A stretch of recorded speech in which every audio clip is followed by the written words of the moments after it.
Welcome to Gospel Greetings number 89, and again, Merry Christmas.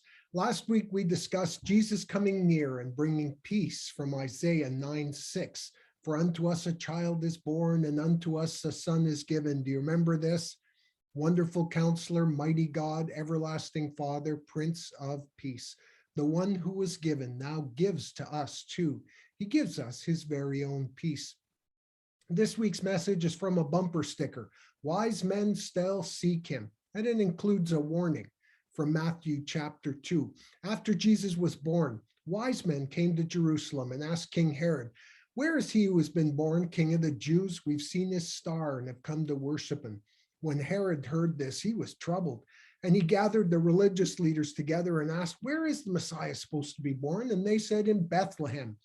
So Herod sent the wise men to Bethlehem and said, "Go find the child and bring back word to me so I can come and worship him too."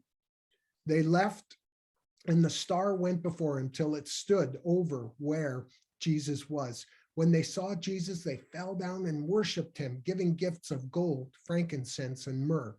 Then, being divinely warned in a dream that they should not return to Herod, they departed for their own country another way. When Herod saw that he was deceived by the wise men, he was really angry and put to death all the male children who were in Bethlehem and its districts from 2 years old and under. See, this story ends in infanticide. I never saw that in the Christmas pageant when I was a kid. You see, wise men still seek him, but they seek him wisely. Do you see how the wise men observed the signs, interpreted them, and applied them? Even though the Jewish religious leaders saw the signs and had all the prophecies, they were asleep at the switch. They knew which city the Messiah would be born in, but no one took the time to investigate. It's the same today. In the middle of wars, turmoil, pandemic, and growing governmental control, many in even so-called Christian nations are not looking for Jesus. Remember, the wise men were warned by an angel, and they returned home another way. They did not obey the direction of Herod because God's warning was enough. So we see governments are increasingly seeking to remove Christians' rights and the traditional family values that we stand for. On December 16th, the mandate letter issued by the Prime Minister to the Finance Minister Freeland orders her to weaponize the Income Tax Act, to go after churches and crisis pregnancy centers.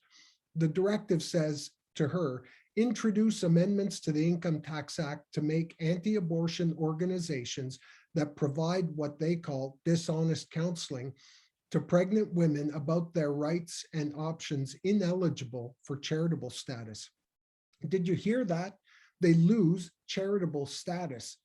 As part of an ongoing war on religious practice in Canada, the government recently introduced an overly broad ban on conversion therapy that outlawed Bible-based counseling for same-sex attracted adults.